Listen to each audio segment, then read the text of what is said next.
This is a CC Radio podcast. It was just the most massive thing I've ever seen. To tell you the honest truth, I thought, well, we're the only ones left on this planet. Something's happened. We've missed something here. The fear that went in me when I seen it was just like the feeling. I'd say it was fear, but I've never felt that feeling before in my entire life. It's a weird feeling, like you can't explain it when you don't know. You feel like you're being followed, but you don't know what it is. We had two to our right, another one in front of us, another one to the left, and another one just across the road, shaking the daylight out of the tree. All we get was a big red eye. I remember waking up and looking at the end of the bed, and there was a figure there, almost insect-like, and then I blacked out. Welcome to the show, everyone. You are listening to Believe, Paranormal and UFO Radio. My name is Cade Moyer, and thanks for tuning in. If you've had an encounter, get in touch with me. My email address is believe@ccradio.com.au, or you can message me on Facebook at facebook.com/Believe UFO Radio. If you enjoy this episode, there are a few things you can do to help the show. Firstly, you can go to iTunes and leave us a 5-star rating and review, or you can share the show around social media with your friends and family, and that will help us grow. Tonight I am joined by Attila, and mate, we have got one of the most exciting episodes of all time, I think. Let's call this the Chronicles of Attila, because that's what people are saying about you, mate. No. Oh, mate, look, I guess, the amount of time that we've spent between my wife and I in this field of many different, aspects of the paranormal, I guess the chances are it's almost like, closing your eyes and trying to shoot a target at a distance. And eventually, if you shoot enough shots, you'll eventually hit the target. And I guess we were fortunate enough that we hit quite a few targets over the 20-year period. And we've experienced a lot. There's no doubt about that. And especially myself, sort of covering or having interest in many different areas of the paranormal itself, because the paranormal doesn't just encompass, the afterlife and ghosts, but it also, encompasses aerial phenomena and cryptozoology and other wonderful things that, we all claim to see over the course of history. So, mate, yeah, it's just been an interesting ride so far. Mate, you have to have one of the most interesting lies I've really ever heard, because it's something that is really unique that I found with you and your family, is that you all seem to really just encompass the paranormal, and it is genuinely just a part of your life. It's not something that seems to terrify you, and this could just be my external, like, looking through the window approach to what your life is. But it just seems like you absolutely roll with the punches, and you may go into these areas that are extremely haunted or extremely kind of spooky, but I kind of get the feeling that you live for that. Yeah, I guess I do. I guess we all take our own paths in life, and I think that for some reason, I think my wife and I chose this one. But this has been with me for a very, very long time. It's from a very, very early age, and there's so many stories. And as I mentioned to you before, that for the past 12 months, my wife and I have been sort of compiling the information together and putting it into a booklet, which hopefully might be releasing sometime this year. But it does have a lot of information in there that her and I experienced that some we haven't even spoke of, that we decided, look, let's just put our cards on the table. And it's good to have information like this, I think, released to the public, because there are people out there who may have had an encounter of a certain type, but they can't seem to correlate that with anything that they've read or heard or seen. And for some reason, someone says, yeah, I can connect with this because I've had a very similar encounter. Then, I think that we've done our job. I think that people can say, well, look, I'm not crazy, because, these guys have had a very similar encounter to what we've had or what I've had. So And the other thing is also going into these places, you do still get scared. I mean, fear is, I guess, part of it. You know, I think that's when I feel more alive, when I go into these places. You know, you feel the blood pulsing through your veins and your heart beating in your throat. And I think, yeah, I'm still alive. I'm kicking. Yeah, let's keep going, guys. So, it's, like I said, it's been an interesting ride so far. And for those who are listening who may be new to the podcast, Attila's actually been one of our most returning guests on the show. You probably are, now that I think of it. I think you've been on here 3, 4, or 5 times now. And Attila, you're a paranormal documentary maker, and you've been doing this for years. And you were telling me that you've really been around the world shooting all kinds of paranormal activity, paranormal TV shows, things like that, almost to. And correct me if I'm wrong on this, but almost to like almost a reality TV type of level, that you go that far into how this affects the people. Well, that's right. I guess one of the first very raw, sort of very beginner type docos that I did was for Australian Community Television back in 2006 was PI, just Paranormal Investigators. And the whole idea of that was that we because I've always taken cameras with me when I went on to these investigations, and there was a lot of raw footage which we wanted to sort of share with the public. But then in 2006 and 2009, I filmed a series called Paranormal Investigators: The Challenge, and that was done many places around Sydney and outside of Sydney, a lot of places that had never been sort of investigated before.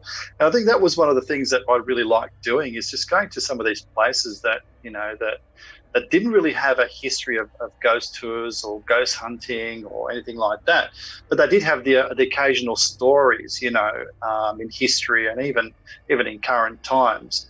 So it was a good choice, and the whole idea of the challenge was that we had one sort of so-called trainee investigator that we auditioned for, and this particular person sort of was with us throughout the whole series as we sort of investigated places like, you know, Town Hall in Campbelltown.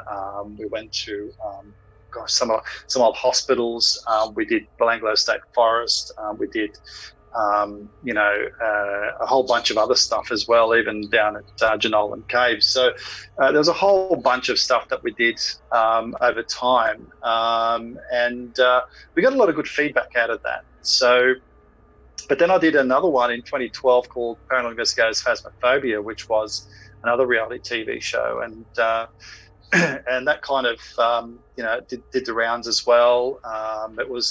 We had a team of paranormal investigators, and every episode, if it wasn't a double episode, we had different people who took up a challenge, and we asked them to do certain things, and then they had to do it, you know, in a so-called haunted location. So that was quite fun doing it. And then I shot one called Paranormal Investigators in Tenebris, which is Into the Darkness, and that was my wife who played the medium in that, or she was the medium in that. We had a ghost hunter who accompanied her, and in Tenebris was kind of a short series that focused on more of the darker aspect of spirituality. And we went to places where, you know, some unsavory things happened in the past, and looked at things like places of suicide and things like that. So it's kind of considered as taboo, where a lot of people sort of turn away from things like that, but they're very real. And some of the people that we interviewed, even over that course, were people who had lost loved ones or or close friends to suicide. And after that, I did a doco called Desolate, and we went to Central Europe, and we just essentially hopped in a car, and the three of us, and just went on a good friend of mine and my daughter, and we just decided to go around Central Europe and just look at some of the abandoned places and film there and stay there over the night, see if they were haunted or not. And then 2 years later, we returned back to Europe, and I did Ghosts of Europe, and that was a documentary that I did again. We filmed over in Chernobyl, then we flew down to Slovakia, filmed there, flew back to Hungary, or drove back to Hungary, sorry, we filmed there. So yeah, did quite a number of sort of ghost hunting type content, if you like, over the years. So I've raked up quite a number of hours over the years. But I think the experiences have been tremendous. I mean, obviously, you go to a lot of places that things don't happen. We're very quiet, and which is all good and well, and that's normal. But then again, you go to these places, and what I find, Kate, is the places, especially in Europe recently that we went to, were these places that never had any sort of claims of ghostly activity or phantoms. I mean, for example, Elizabeth Bathory's castle in Slovakia. Now, Elizabeth Bathory was regarded as a female Dracula who sacrificed virgins and all that. But I mean, we know that that's not true now because the church actually made her out to be like that so they can confiscate all her properties. But she was regarded as a female Dracula, but we thought, well, let's go into her castle. And we did. And the way we got in, which is funny because we rocked up and we made no appointments, no nothing. And, the small crew rocked up, and it was during the day, and we went up to the caretaker there, and I said, look, guys, we're here from Australia. We're filming a doco. We'd like to stay here, for the night. Can we please, have access after dark and all this? And after some negotiations, and obviously, I decided, look, I told them, look, I'll do a short promo reel for you guys as well with all this. They were very happy to let us in. All we had to do was ask, really. And then we got access after they closed the gates on us, and we were there until late night. We paid nothing, which is really good. But in return, obviously I gave them something. So they were very, very happy with that. But, it allows us to establish relationships too overseas. But I just find that some of these properties that, like I said, haven't been touched by any kind of investigator who are inquiring on the paranormal or about the paranormal, that some of these places just go off like crazy.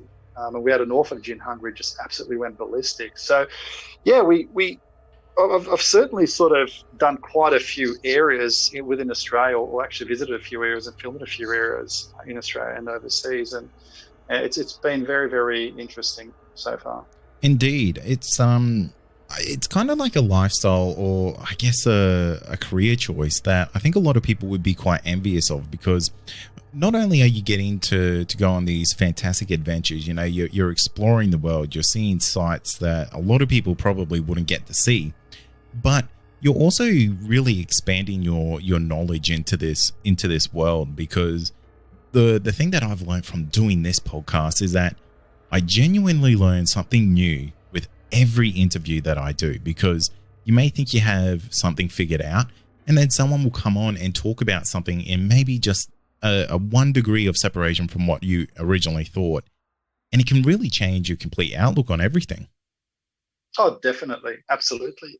And pardon me, I mean, the experiences that I've had over the years has taught me so much that, you can't take things for granted, and if you're expecting something that's going to happen, well, it may not always happen the way you anticipate it's going to happen. Pardon me. And when you have especially when you're filming the paranormal, like in a way of ghostly activity or hauntings and the likes, you could have a plan laid out, but I can assure you that most of the times it actually doesn't work out that way. It's just, and that's the fun part of it. It's not only the paranormal, but it's the unexpected, the curveballs that get thrown at you, and the way you deviate. Because you might think, wow, this is a much better angle, or wow, this is happening right now, let's focus on this instead. You just don't know what you're going to get. It's really like a mixed bag of lollies, as Forrest Gump would say. I don't know if it's lollies or chocolate, but it really is. It's one of those things that you just walk in and you just hope you don't have any expectations. That's just my recommendations. I mean, I always had expectations, but they've always turned out to be completely different. And I think that's the best way to go into any type of investigation, whether it be paranormal, UFO, Yowie, or whatever, is that you just go in there, don't expect too much from it, and anything that comes out of it is an absolute bonus. And just let things happen organically. And we found out that many times, if you listen, if you just sort of, I guess, respect the area that you're in, it'll tell its story on its own. You don't have to force anything. Yeah, absolutely. I completely agree with that because, this is something that I want to dip my toes into. COVID's kind of thrown a little bit of a curveball in the whole paranormal documentary making. But, you're kind of this wealth of knowledge, and I'm always going to tap into your brain somehow. And whether that's, just calling you or getting you on the show as a guest to kind of pick your brain. But for any aspiring documentary makers or even just researchers in general out there, really have a look at what Attila does, because I think what you do it's really fantastic. And you do take that approach where everything is, like you said, everything is just organic. I appreciate that, mate. I mean, the other thing I really enjoyed about this is the people I had along the way too, because I wasn't the only one that took the journey, but it was all those other people and different people most of the times, that when I go on a journey, you have different people and they sort of follow you on this journey, and they have their own experience and they have their own thing that they take away from it, their own meanings, their own values that they take away from this whole thing. And it usually is a positive thing, or if it's not, then it's an enlightenment, I guess. It opens up a completely different world for these people, and make them aware that it's not just what we see with our eyes and hear with our ears on a daily basis, that there is a much bigger world beyond that spectrum. Totally, absolutely. So, Attila, we were talking before we hit record, and you kind of just dropped one of the biggest bombshells that I think you've probably ever dropped on me. And and that is, you told me that you know of a place, you've been to a place, you've investigated a place that and I'm going to put you on the record here, you dubbed it as the Skinwalker Ranch of Australia. Break this down for me. Tell me about this. Yeah, look, it's the only way I can, I guess, describe this place, really, because I'm not going to disclose where it is. All I can say, it is outside of Sydney. It's in a country area. Well, reasonably country anyway, but it's kind of on the outskirts of everything. It's tucked away. It's no longer functioning. In fact, I think most of the buildings are no longer there anyway. So this is basically just a history of what this place used to be, and whether or not it still is. Maybe the grounds are still alive with all this high strangeness, if we want to call it that. Then it probably lives amongst the trees and the forests, But this place, we discovered, oh crikey, probably about over 10 years ago now. Way over 10 years ago now. And I discovered it accidentally, and when we went in there, it was basically a place that had never been, well, at least that was the impression that I got, that had never been really thoroughly looked into to see if there was something peculiar about it, apart from the architecture and the likes, and where it was situated. And this place is so far away from everything else. It's the nearest, I guess, residence is probably about, maybe about 10 kilometers away, maybe even more. So if you really got into some strife, you would have to go a long way. And this is like real horror movie stuff when you start thinking about it. But look, I won't go into what happened the first time we were there, because I guess I had a very personal encounter there. And I think that was the first time I ever really knew what it was like to have a foreign energy inside your body. And it was nothing that I actually invited. It actually happened on its own. And when it happened, I did not know what the hell was going on. And I lost consciousness, and the people who were there at the time were basically carrying me. I was dead weight, but I did talk to the people who were asking questions, and they obviously knew what was going on. And it wasn't until they dragged me outside that I started to come to, and I felt very embarrassed about it, because I completely lost control of myself, and it wasn't me. It was almost like I had a foreign energy, a foreign consciousness inside me that was talking through my body to these people. And that kind of was the catalyst, and it just kept on dragging us back, drawing us back. It was almost like a drug, you know. You just wanted to, that first high that you got, you always wanted to go back and get that same fix over and over again. Not that I've ever tried drugs in my life, which I haven't, but I could imagine that this would have been a very, very similar situation because of the adrenaline and because of something that was luring not just myself, but other people back. And this place is probably about the darkest place I could imagine. I mean, you know, I've traveled overseas and I've seen a lot of places. I've went to a lot of places, filmed in a lot of places, been to a lot of places that were claimed to be haunted, but nothing came to the measure of this place. This dwarfed everything else I've ever been to in a way of activity. But I guess one of the interesting encounters, and I think apart from what happened with me, was the fact that there was a lot of physical stuff that was going on. So it wasn't just parapsychological, but there was a lot of paraphysical stuff that was going on there too. And by that I mean there were voices echoing through the hallway. There were probably the most violent poltergeist activity I've ever experienced was in this place. To give you an idea, we were in one part of this facility, which used to be an old hospital at one point in time, and we were at the far end, and I had a boom mic sticking out in the hallway, and I was hearing these voices, and it was really strange because it actually sounded like a hospital, a functioning hospital, the hustle and bustle, and this thing came in waves and repeated itself over and over again. And it was real because I had never experienced anything like that in my entire life. So we started hearing bangs and crashes and all that further down. So we got up and went down to see, okay, well, did somebody break into this place? And we checked the whole place, and everything was locked, closed up. Nobody was there. All right, so let's hang out down the bottom and see if something happens. And lo and behold, something did. The first thing that we experienced was a dramatic drop in temperature. And one of the members, who was my wife at the time, she was there with me, and she started asking questions, and she was getting responses in the way of the walls being hit.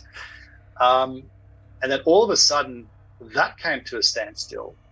And then that's when we started feeling the temperature drop dramatically. And then it was like, I don't know, it was like someone went ballistic in there with a plank of wood and just started smashing, going up the hallway. And the walls were resonating. And the debris on the ground were being flung around like there's no tomorrow. Mate, I was so damn scared. Everybody was so frightened that I was actually had my camera pointed in the hallway waiting for some silly bugger to run past. But nothing did. And everybody was frozen, stone cold, with absolute pure fear. And we were just looking at each other thinking, what the hell did we just experience? So we waited. And the way this came was really funny, Kate, because it actually came up like a build-up. You could feel the energy being built up and the temperature dropped.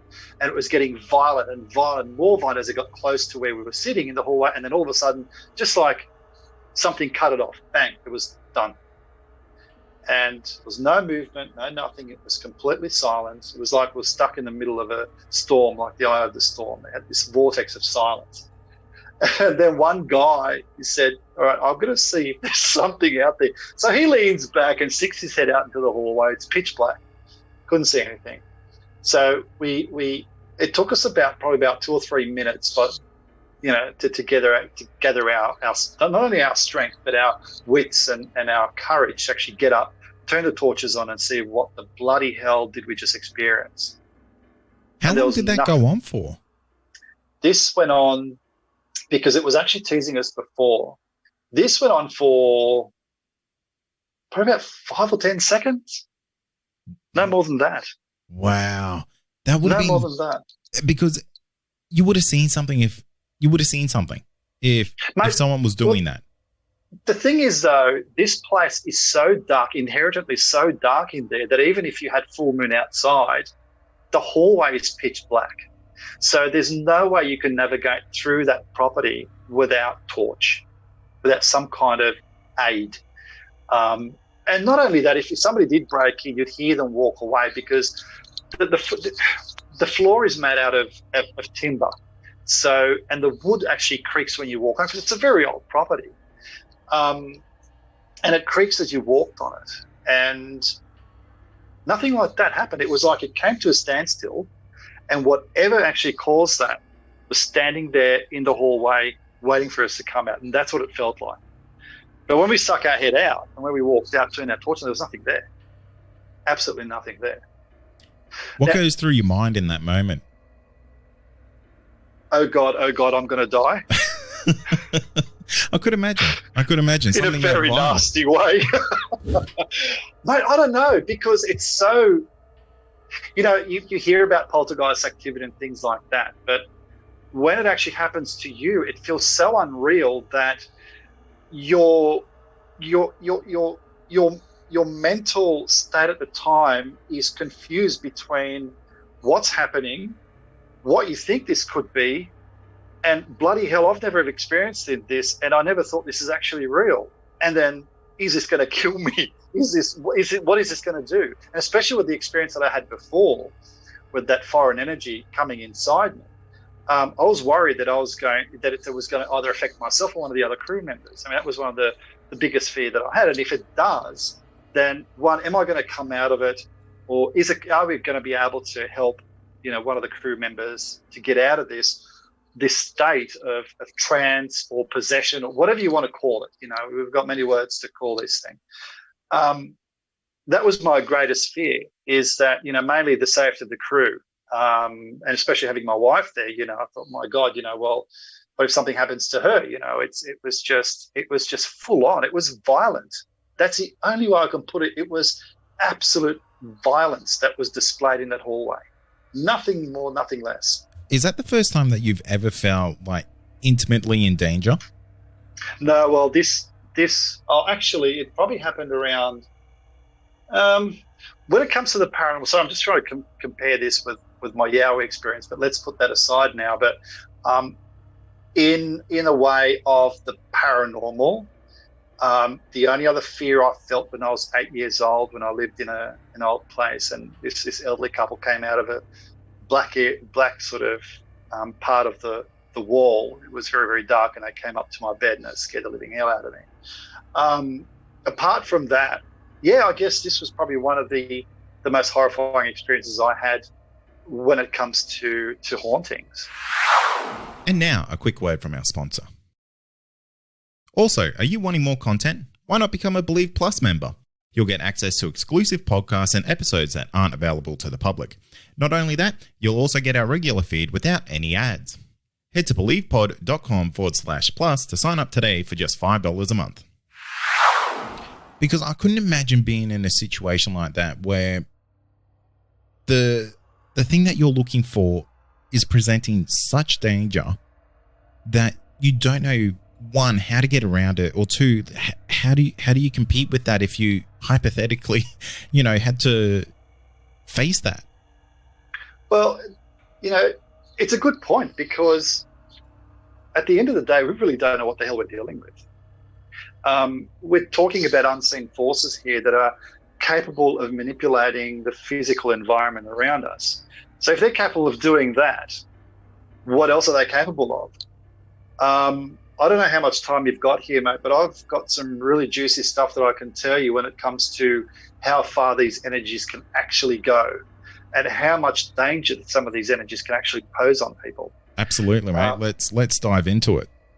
Yeah, okay, all right. So this was one of the experiences that we had, but I'll come back to this place a little bit later on, just to sort of compare with you how far these energies can actually go. Now, when I was filming a series called Paranormal Investigators Phasmophobia, we were filming at another hospital, again in country New South Wales, and this place was quite interesting because what we did was, it was in a ward, a completely separate ward, a separate building. It was at the far end of the complex, And again, there was a nature reserve very, very close by. So there was basically an area there where people believed to have actually who escaped went and committed suicide in this forest. So it actually did have a very dark history.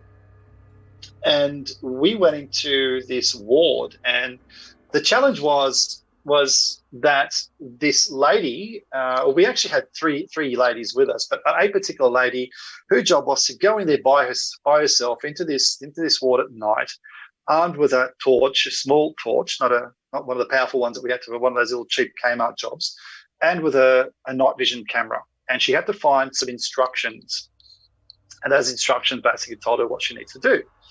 So the good thing about this series was that, some of the guys actually did hide in there and create noise, and her job was to go in and investigate to see if what she was hearing was normal or paranormal. So she had to decide whether or not, and this was basically a real life situation because, if you do go to an abandoned property and you hear sounds, well, it could be either an animal that got in or someone broke in, or there could be squatters in there, and you have to go there and investigate to see if what you're dealing with is really, beyond our understanding, or it's just something mundane, So that was the whole point.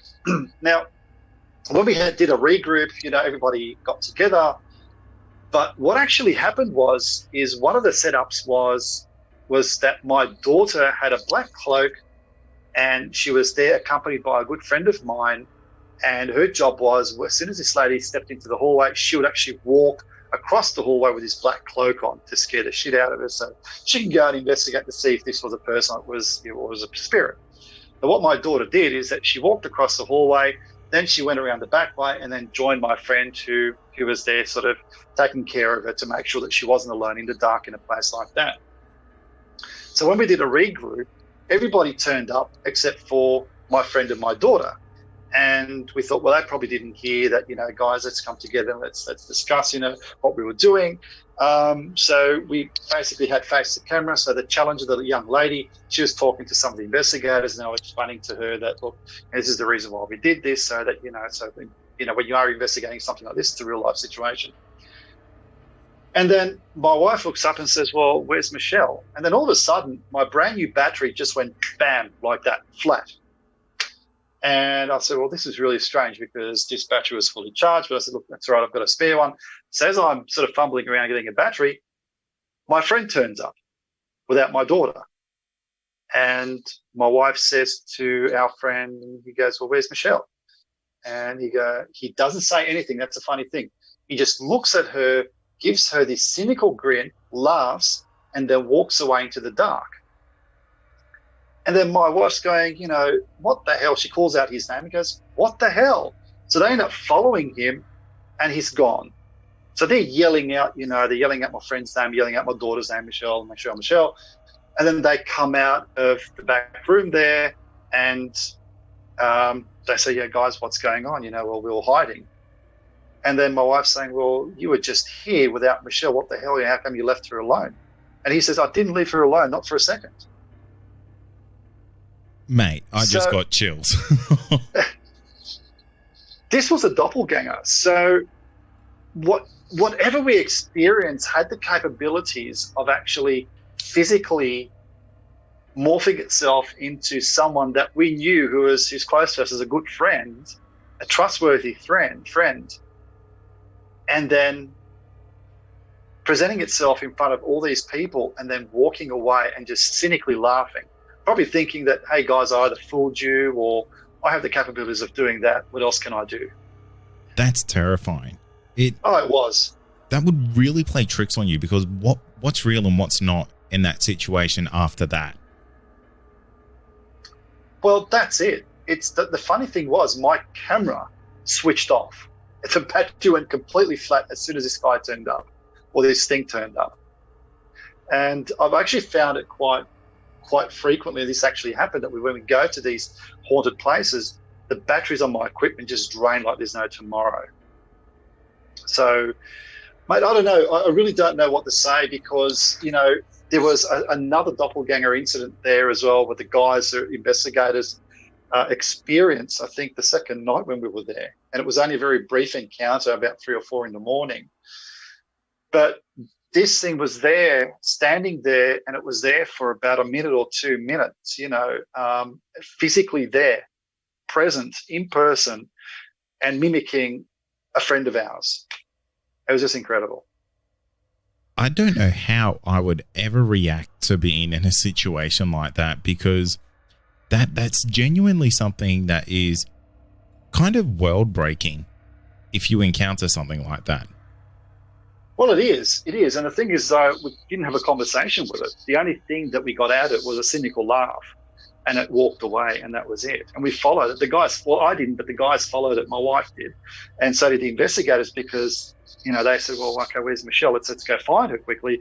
And they assumed that they were leading her, or leading my wife and the team members to my daughter. But that wasn't the case, because whatever that thing was something that we did not know, someone who we weren't aware of that actually existed or lived there or dwelled there. I don't know. I don't even know if that thing actually lives there. It was just something that just decided to come in. It still boggles our minds. It makes me think if it was a mimic, which is kind of like this.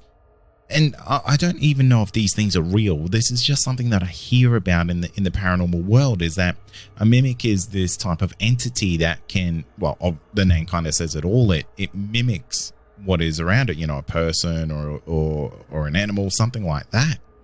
And then it kind of goes to, you got to ask the question, what has that ability? What has that power? Well, exactly. But see, what I've learned over the years, Kate, is that these things have the ability to morph into anything they want to. So if they want to frighten you, I think they have the ability to actually see into your darkest fears and be able to project that into the real world. And a case in point is actually, if we go back to that so-called Skinwalker Ranch, one of the experiences that we've had there is we were on a shoot there at one point in time, and then when the shoot finished, most of the people left. So there was only a few of us that kind of remained there. And there's 2 occasions that actually, maybe even more, maybe about 3 occasions, this particular, a very similar encounter actually happened.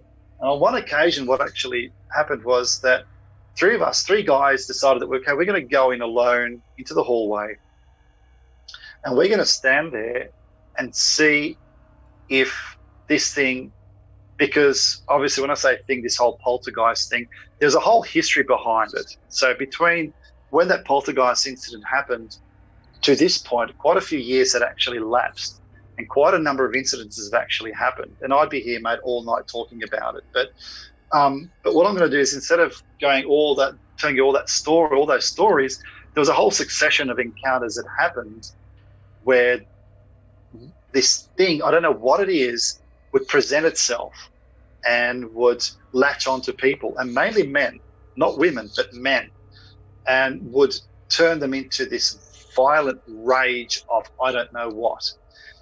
And occasionally it would present itself, but it presented itself as a dark mist. And even in darkness, it was even darker than dark, if you know what I'm trying to say here. Yeah, like it's just absorbing the atmosphere.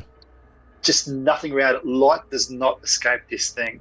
So effectively what we did is after a whole bunch of encounters, 3 guys decided, right, well, let's go in. We'll go into the hallway. We'll stand there. We'll see what happens. And we went in and we stood into the hallway. Now, I do remember this clearly, that we did have I think it was either full moon or close to a full moon, because we remember standing in the hallway, and the hallway has a row of windows, and we had this diffused moonlight filtering in. And then after the windows, the hallway started, and the hallway has 0 windows, absolutely nothing. So you can imagine how dark this thing is. We're standing there, and there's a bifold door almost, well, it wasn't really in front of us. It was probably about 10 meters beyond the actual, where the light came through, so beyond the windows, where the actual hallway got really, really dark. So we're standing there. There's no wind outside. So we can see just far enough, just before the actual door started. And we're waiting there patiently, and we can hear sounds in the distance in front of us, and it kept on coming closer and closer. It was almost like something was walking very carefully on the hallway. You can hear this creaking sound. It was getting closer. It's getting closer. And occasionally the walls would creak as well. So whatever it was had some serious weight to it. And all of a sudden we could hear the bifold door creaking in front of us. So we're looking at each other thinking, okay, well, this is it. So we stood back. We allowed more light in front of us. So as we stood back, there was obviously more rows of windows. There was more moonlight coming in, filtering through as though it was dull light. And all of a sudden, that light that was filtering through was blocked, and it was being absorbed by this dark mass that was getting closer and closer and closer to us. And it got to a point where it got so close that just the three of us thought, no, that's it, we're bailing out. That was it, we're gone. We're not going to hang around, because if this thing encompasses us, we don't know what the hell's going to happen. And we were dealing with something that was beyond our understanding. So we bailed out of there quick smart, and I don't even remember if we went back afterwards that night. But I know that another night that when we were there, and I know this specifically was after a shoot, because there were some crew members still floating around outside. My daughter was outside talking to one of the girls, and then she decided to sort of walk on her own. And then I was still inside with a few crew, with face-to-camera interviews and so forth.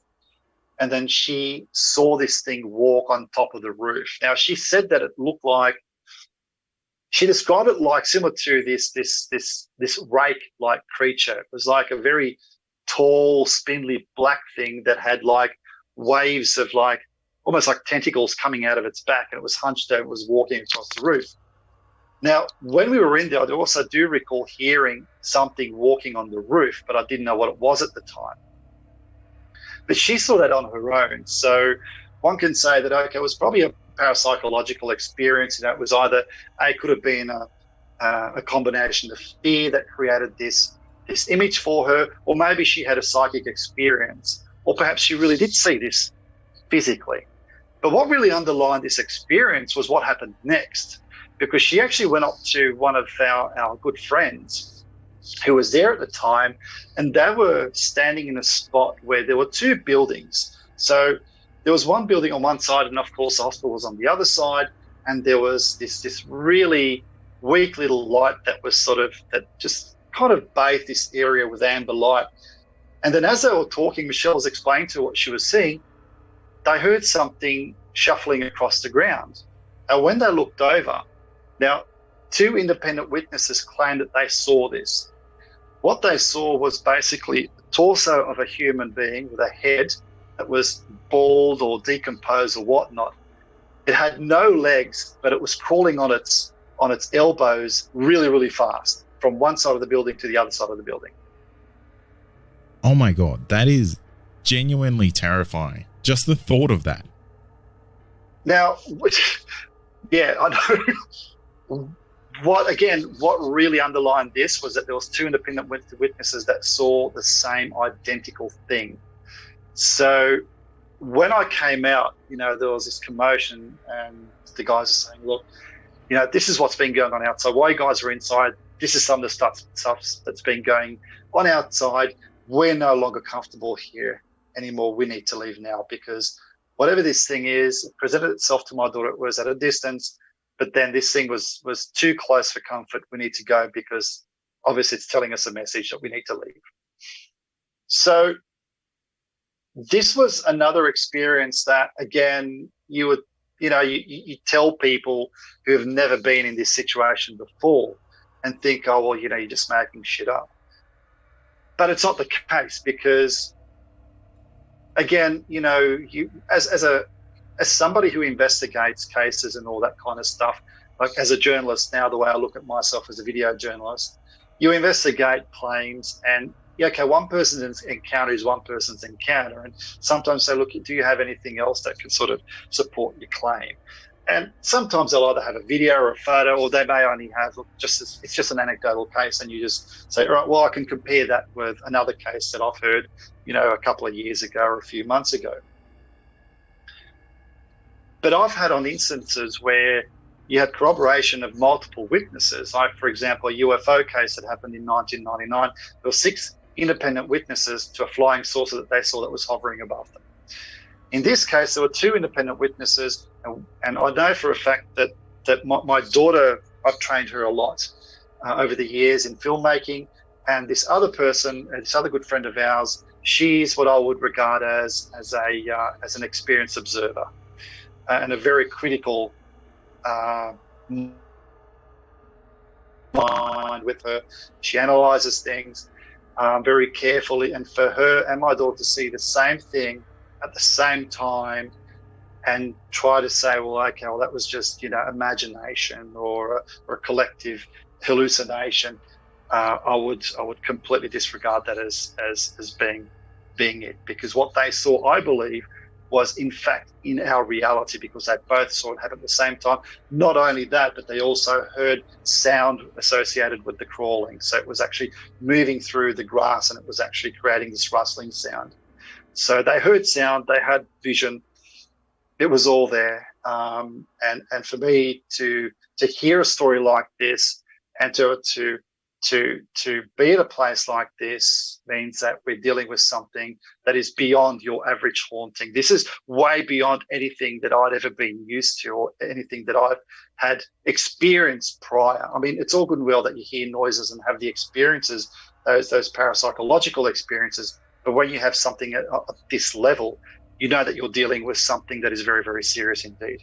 Yeah, Attila, I don't know what to say to that type of stuff, because that stuff is genuinely just raised every hair in my body, and I'm sure it's done it to the listeners as well, because you shared hallucinations don't just happen. There's too many things going on. There's too many sensory triggers happening in that type of encounter to say that these are not really happening. So for me, it's just terrifying to know that type of stuff is out there. That type of stuff is out in Australia, and to know that thing may still be out there right now is one of the most haunting thoughts I've ever had in my life, if I'm being totally honest. Yeah, it's Kate, I agree with you, because okay, I've got now shit going on here. All right, that's really weird. Something just got flung off my table. All right. You're joking. All right. No, I kid you not. No. The headpiece that I had up here just got flung off on the ground. But anyway, I won't go into that.